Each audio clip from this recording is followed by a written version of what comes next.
Diesel automobiles are increasing in number along the Front Range, largely due to their fuel economy. But there are special problems with diesels that are made worse here at high elevations. That's the subject of our in-depth report by environmental specialist Steve Anderson, who's with us to say that there are a larger number of diesels, and that means more dirty air around here. You know, it used to be the only cars on the road that were diesels were Mercedes or Peugeots. Well, today there are Oldsmobiles, Buicks, Volkswagens, and many, many more.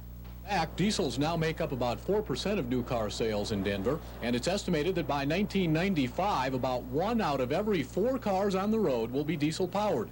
Some dealers are already selling more diesel cars than gasoline-powered cars. I'd say percentages, we're selling maybe 2 to 1 gas to diesel, or diesel to gas.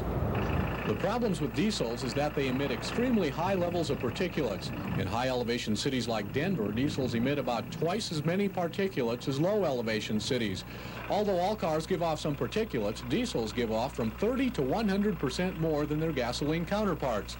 Denver's brown cloud is made up of particulates, and the increased number of diesels could cut visibility in half. Although health problems from diesels haven't been fully documented, there is a possibility that diesel exhaust could cause cancer. Several carcinogenic substances have been identified from diesel exhaust.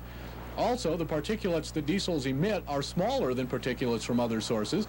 Therefore, they're inhaled deep into the most sensitive areas of the lungs, causing respiratory problems. Besides reduced visibility and possible health effects, there are other concerns. The hydrocarbons which come out of diesel cars are especially smelly. And for places like city canyons and parking garages, there's concern that there will be strong, unpleasant odors. Ted Holman of the Colorado Department of Health says if the number of diesel cars continue to increase, something may have to be done. At the state level, we're looking at different type of control strategies, possibly a diesel inspection program that would be an equivalent to the gasoline inspection program that we currently have for gasoline vehicles. Increased use of diesels would probably ease the hydrocarbon and carbon monoxide problem along the Front Range, but unless something is done, more diesels will almost undoubtedly make for even fewer days with good visibility. Now, some diesel cars will burn cleaner than others, so if you plan on buying a diesel car, you might check to see if you can get one of these types.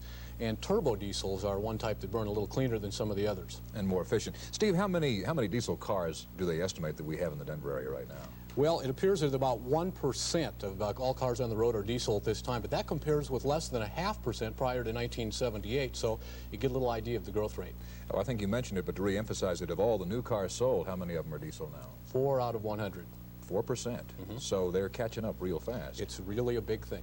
Okay, thank you very much. Steve Anderson, our environmental specialist.